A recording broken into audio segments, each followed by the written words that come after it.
எப்படி இறக்குது பாருங்க.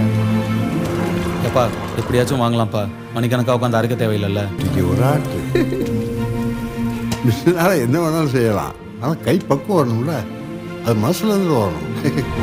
நம்ம பண்ணுற வேலையை ரசித்து பண்ணணும்னு சொல்லுவாங்க. அதுக்கு பெரிய பிஸ்னஸ் மேனாக இருக்கணும்னு அவசியம் இல்லை. வெறும் இட்லி சுடுறதா கூட இருக்கலாம்.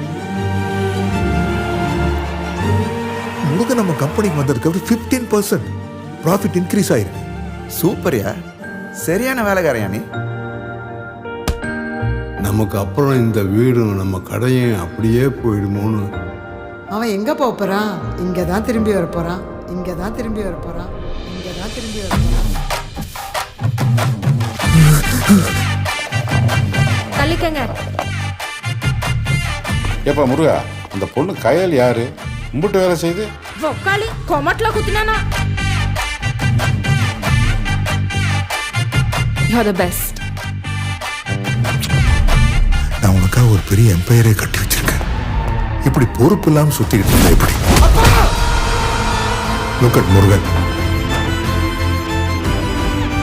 பெரிய மிஷிலின் ஸ்டார் ரெஸ்டாரண்ட், ஒரு டப்பா குடிசைக்கு.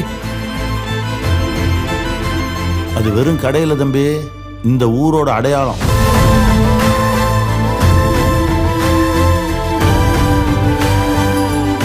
அந்த இட்லி கடை எங்க ஊருக்கே பெரிய சென்டிமெண்ட் சார்.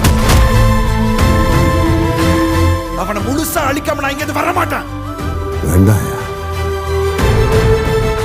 எட்டனா பேராத அவங்க அப்பனோட இட்லி கிடைக்காது.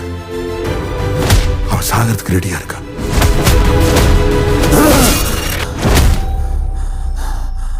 ஆத்தி, இட்லி சுடுறதுன்னா அவ்வளோ இஷ்டமா? நான் என்னவோ இட்லி சுட தான் பிறந்த மாதிரியே எனக்குள்ள ஒரு நினைப்பு.